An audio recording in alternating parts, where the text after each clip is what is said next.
आदाब। मुनसिफ बिहार में आपका इस्तकबाल है। मैं हूं आपके साथ सैयद अनवारुल्लाह गौरी। बढ़ते हैं खबरों की तफसील की जानिब, लेकिन उससे पहले एक नजर हेडलाइंस पर। कालाधर मंडल रुपोली असेंबली हलके से होंगे जेडीयू के उम्मीदवार। जेडीयू रियासती सदर उमेश कुशवाहा ने किया ऐलान।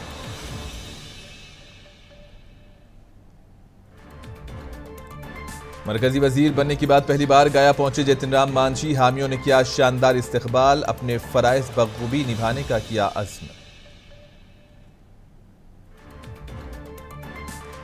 पूर्णिया के रुकने पार्लियामेंट पप्पू यादव को जबरन वसूली के एक मुकदमे में मिली जमानत। पप्पू यादव ने किया इत्मीनान का इजहार। इल्जामात की तरदीद। ईद उल अजहा के पेश नजर सुपौल में अमन कमेटी की मीटिंग का इनेकाद। समाजी हम आहंगी को बरकरार रखने पर जोर।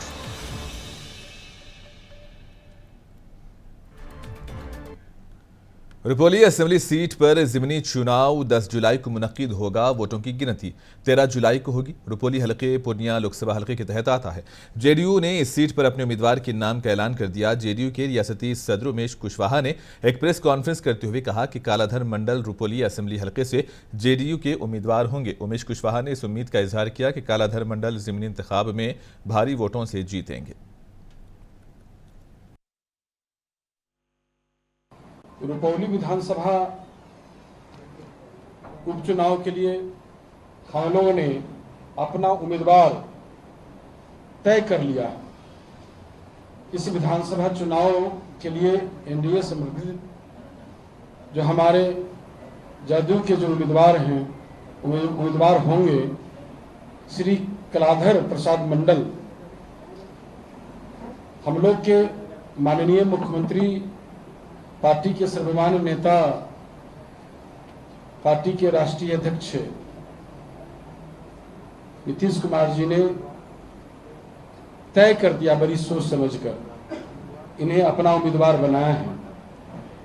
ये दल के प्रति इनकी निष्ठा और इनकी जो जमीनी तौर पर इनकी जो सक्रियता है, इस पर कोई संदेह नहीं है। काफी दल नीचे से जुड़े हुए व्यक्ति हैं और काफी पहले से राजनीतिक में सक्रियता इनकी काफी रही है। हमें पूरा विश्वास है कि पार्टी ने जो इन्हें अपना उम्मीदवार बनाया है, निश्चित रूप से वहां से चुनाव जीतकर ऐतिहासिक जीत हासिल करेंगे। यह हमें पूरा विश्वास है। एनडीए के उम्मीदवार के रूप में रुपौली से जीत दर्ज कराएंगे। देखिए, माननीय मुख्यमंत्री के आदेशानुसार मुझे टिकट मिला है और मैं उम्मीद करता हूं कि काफ़ी मजबूती के साथ ज़्यादा से ज़्यादा मतों से जीतकर इस सीट को मैं हासिल करूंगा। पूर्णिया लोकसभा एमपी पप्पू यादव ने रुपोली ज़िमनी चुनाव के मामले पर मीडिया से गुफ्तगू की। उन्होंने कहा कि ज़िमनी चुनाव का नतीजा आइंदा असेंबली इंतखाबात के लिए राह दिखाएगा। पप्पू यादव से जब उम्मीदवार के बारे में पूछा गया तो इन्होंने कहा कि वो कांग्रेस के उम्मीदवार के हक में है। तो ये सबसे बड़ा सवाल है, ये आप समझिए।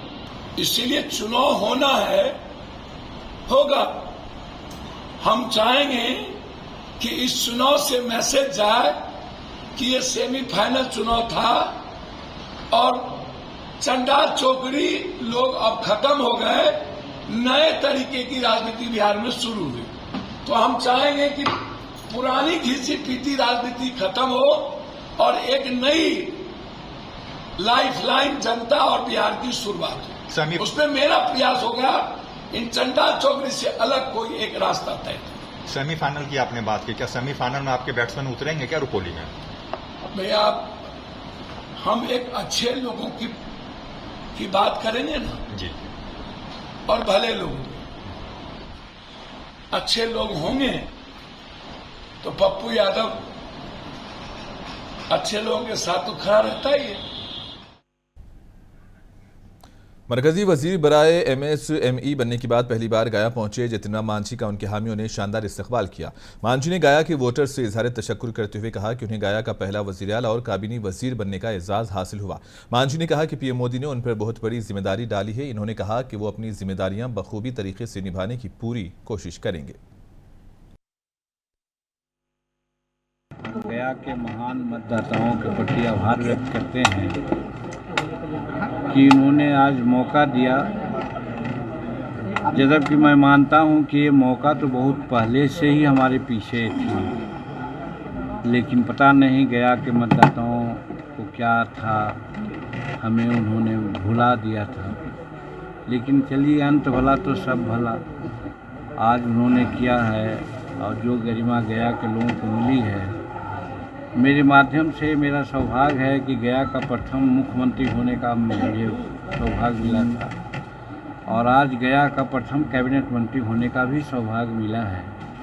इसलिए गया का ये जो ऋण है जीवन भर हम लोग कभी नहीं भूलेंगे। महान जनता को बहुत किया।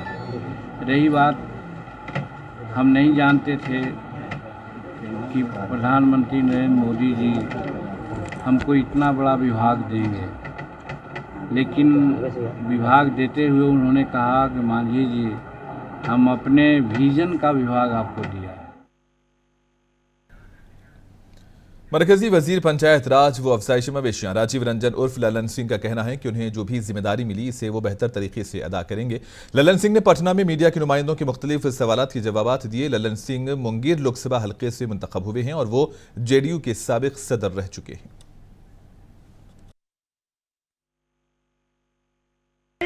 जो भी जिम्मेवारी मिली है उसका निष्ठापूर्वक निर्वाह करें। काफी उम्मीदें हैं भाई, जो पता है आपको, उम्मीद तो आप हर को है, लेकिन काम जो मिला है उस काम को पूरी निष्ठापूर्वक करें। अच्छा सर, एक नया ट्रेंड हुआ है, आप मंत्री बने, यहाँ एक भी आदमी नहीं आता।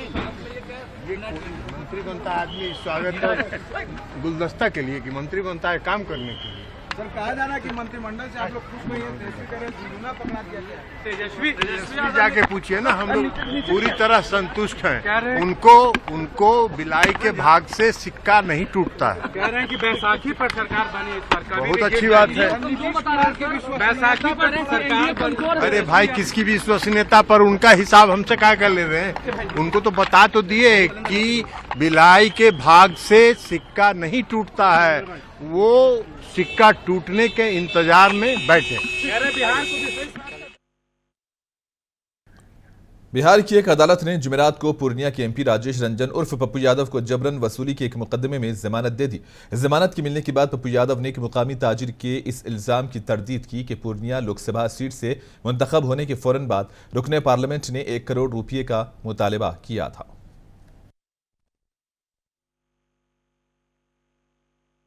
न्यायाधीश महोदय को हृदय से आभार। मैं जानता हूँ न मेरा कुछ व्यक्तिगत था, इतना हर्ट हुए हैं। मैं अपनी लाइफ में आज तक 57 ईयर मेरी उम्र, इतना हर्ट हम कभी नहीं, इतना मेंटल टॉर्चर हम कभी नहीं। थाना प्रभारी की मिली भगत से यह एफआईआर, थाना प्रभारी का उनका कॉल डिटेल और उस व्यक्ति का मोबाइल कॉल डिटेल निकाला जाए, वो कहाँ कहाँ गया है, किस किस से मिला है। मैं सुप्रीम कोर्ट तक लड़ूंगा इस एफआईआर के खिलाफ। पहले 385, बाद में साजिश के तहत ऊपर के पदाधिकारी के दबाव पर सीजीएम कोर्ट में 387 की सजा। नायब वजीर आला और बीजेपी के रियासती सदर सम्राट चौधरी ने बिहार में जराइम में इजाफे के तेजस्वी यादव के हालिया बयान पर अपना रद्द-ए-अमल जाहिर किया। इन्होंने कहा कि एनडीए दौरे हुकूमत में मुजरिमों को बख्शा नहीं जाएगा।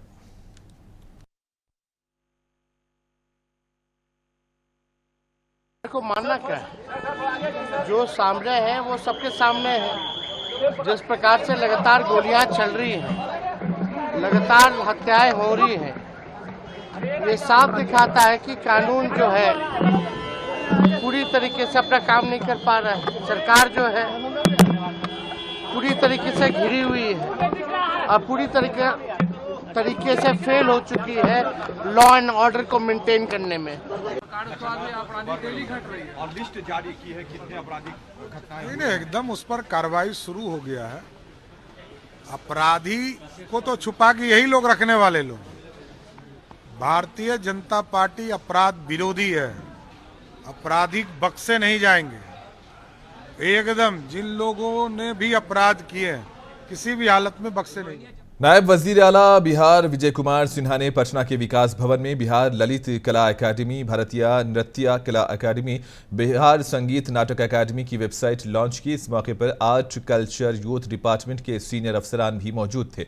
नायब वजीर आला विजय कुमार सिन्हा ने कहा कि हम आज के नौजवानों को अपने बिहार के सकाफती विरसे के बारे में जानने की तरगीब दे रहे हैं और इन्होंने हमारे विरसे को समझना चाहिए। इसी तनाजुर में आज एक वेबसाइट का आगाज किया गया है।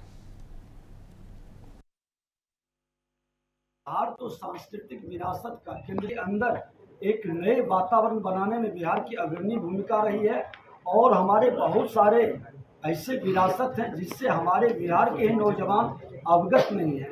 तो अपने बिहार की पहचान को बिहार के नौजवानों को अवगत कराना और देश के लोगों को भी बताना कि हमारा इतिहास और भूत गौरवशाली था, वर्तमान में हमको उससे प्रेरणा लेकर भविष्य को बेहतर बनाना और हमेशा। वजीर आजम नरेंद्र मोदी 19 जून को नालंदा का दौरा करेंगे। वो नालंदा यूनिवर्सिटी के एक प्रोग्राम में शिरकत करेंगे। वजीर आजम के प्रोग्राम का फैसला होते ही नालंदा यूनिवर्सिटी और जिले इंतजामिया की जानिब से तैयारियां शुरू कर दी गई हैं। इतलात के मुताबिक वजीर आजम 19 जून को सुबह 10 बजे खुसूसी तैयारी से गया हवाई अड्डे पर उतरेंगे और वहां से हेलीकॉप्टर के जरिए नालंदा यूनिवर्सिटी के लिए रवाना हो जाएंगे। वजीर आजम मोदी के एक रोजा दौरे के लिए नालंदा और गया में सख्त हिफाजती बंदोबस्त किए जा रहे हैं।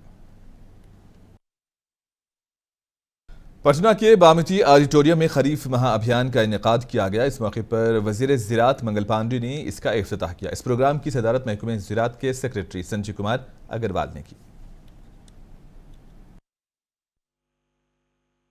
व्यवहारिक कठिनाई किसान का, जिसमें सरकार की तरफ से ये प्रयास किए जाए तो कुछ हम किसानों को लाभ पहुंचा सकते हैं। उस संदर्भ में भी आप सुझाव हमको अभी देंगे, मतलब क्या हम बेहतर कर सकते हैं जो कठिनाइयां फील्ड में हैं। हमने कुछ अच्छे प्रैक्टिसेस किए जिसका लाभ किसानों को मिला। ये दोनों विषय थोड़ा आप अपना विचार व्यक्त करेंगे, तो विचार व्यक्त करते समय इसको भी बताएंगे तो मुझे थोड़ा। सुपौल के पिपरा थाना अहाते में ईद उल अजहा के पेश नज़र अमन कमेटी की मीटिंग का इनेकाद किया गया। पुलिस अफसर अमित कुमार ने हुकूमत को हिदायत के मुताबिक त्यौहार को आपसी भाईचारे के साथ मनाने की बात कही। इन्होंने अवामी नुमाइंदों और समाजी कारकुनों से इलाके में ईदगाहों और मसाजिद की तादाद और नमाज पढ़ने के वक्त के बारे में मालूमात ली। अमित कुमार ने कहा कि पुलिस इंतजामिया पूरी तरह से तैयार है और किसी भी जगह पहुंचने के लिए चौकस रहेगा। पंचायती पिपरा के चेयरमैन मनोज कुमार सिंह ने कहा कि ये अमन कमेटी मीटिंग समाजी हम आहंगी को बरकरार रखने के लिए मुनक्किद की गई है। आज थाना परिसर में शांति समिति का, बकरीद के शांति समिति का बैठक किया गया, जिसमें हमारे पिपरा प्रखंड के सभी प्रतिनिधि लगभग उपस्थित हुए और सबों ने अपना गंतव्य रखा, अपना विचार रखा कि ये बकरीद बहुत ही शांतिपूर्ण ढंग से कैसे किया जाएगा और उसके लिए बातें हुई।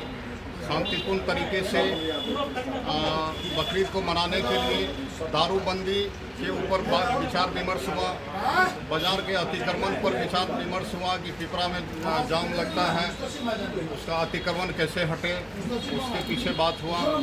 और साथ पटना के वार्ड नंबर 26 के लोग आज भी बुनियादी मसाइल से परेशान हैं। पटना में पानी का बहुत बड़ा मसला है। यहाँ नल के पानी की स्कीम भी नाकाम नजर आती है। इस मसले को लेकर लोगों में बरहमी पाई जा रही है। अवाम का कहना है कि इन्होंने बारहा मुतल्लिका हुक्काम को तवज्जो दिलाई और इस मसले की जानिब हल करने की बात की, लेकिन इसका कोई हल नहीं निकाला जा रहा है।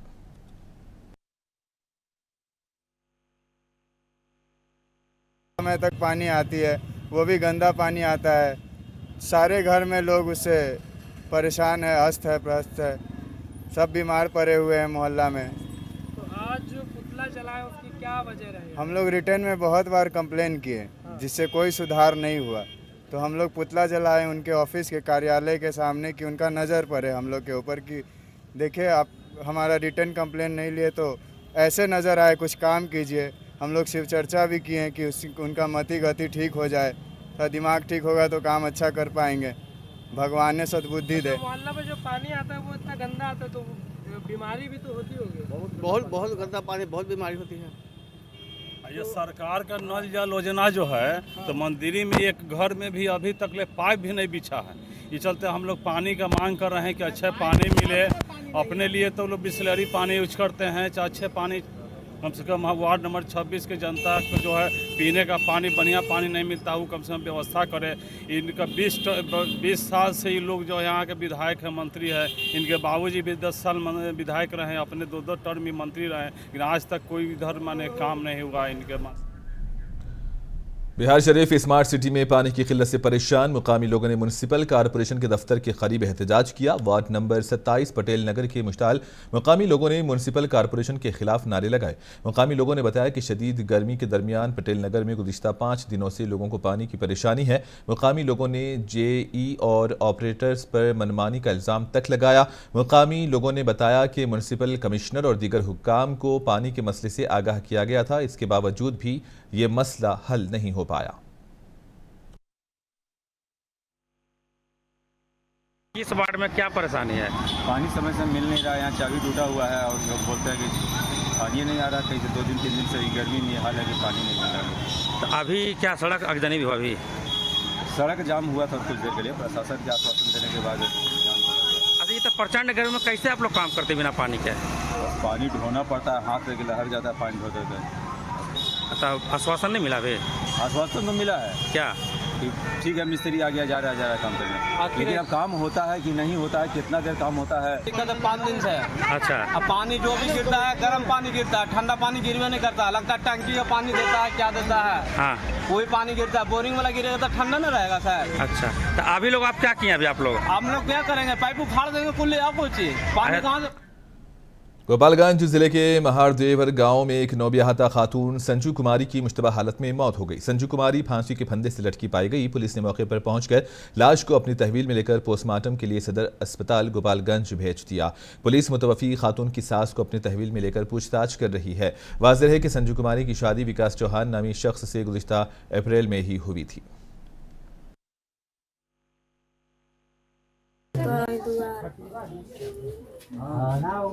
लड़का फोन करे नहीं, फोन नहीं उठा दे का करती तो आई तो देखेंगे लटा वाली घर में फंसल गया। काल ओकरा माई से फोन कर कहीं जे आके अपना बेटी के ले जा लो करती। नालंदा के साधु बेखा गांव में एक हामिला खातून को मुबैना तौर पर इसके ससुराल वालों ने हलाक कर दिया। मुतवफ़िया खातून की शनाख्त 20 साला मुस्कान कुमारी के तौर पर हुई है और 4 माह की वो हामिला भी बताई गई। मुस्कान के अहले खाना का इल्ज़ाम है कि जहेज़ में 45,000 रुपये ना देने पर मुस्कान का कत्ल कर दिया गया। पुलिस सारे मामले की जाँच कर रही है। 4-5 महीने से प्रेग्नेंट थी और सताया जा रहा था। घर वालों को भी नहीं बताया गया। जब मृत हुई तब भी नहीं बताया गया। बगल से घर से गांव वाले बताएं, तब हमको जानकारी मिला। हम सब परिवार जुटाएं, उसके बाद पहुंचे वहां पे। लाश पड़ा हुआ था, लेकिन उसका परिजन जो ससुराल वाले थे कोई नहीं वहां पे था। इंतजार किए हम लोग करीब 3-4 घंटा कि कोई। जहानाबाद जिले में नेशनल हाईवे 83 पर कदीम देवी मंदिर के करीब एक ट्रक ने सड़क किनारे पैदल चल रही खातून को कुचल दिया, जिसकी वजह से वो मौके पर ही दम तोड़ गई। बताया जा रहा है कि मुतवफ़िया खातून का नाम गुलाबी देवी है और इसकी उम्र 45 साल थी। इस हादसे के बाद लोगों ने जाए हादसे पर एहतजाज किया और अपनी बरहमी जाहिर की।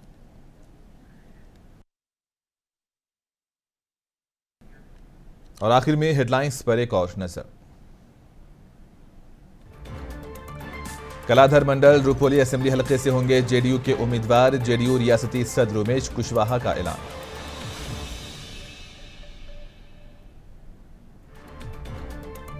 मरकजी वजीर बनने के बाद पहली बार गया पहुंचे जतिनराम मांझी। हामियों ने किया इस्तकबाल, फराइज को बखूबी अंजाम देने का किया अज़्म। पूर्णिया के रुकने पार्लियामेंट पप्पू यादव को जबरन वसूली के मुकदमे में मिली जमानत। पप्पू यादव ने किया इत्मीनान का इजहार, इल्जामात की तरदीद। ईद उल अजहा के पेश नजर सुपौल में अमन कमेटी की मीटिंग का हुआ इनेकाद। समाजी हम आहंगी को बरकरार रखने पर जोर।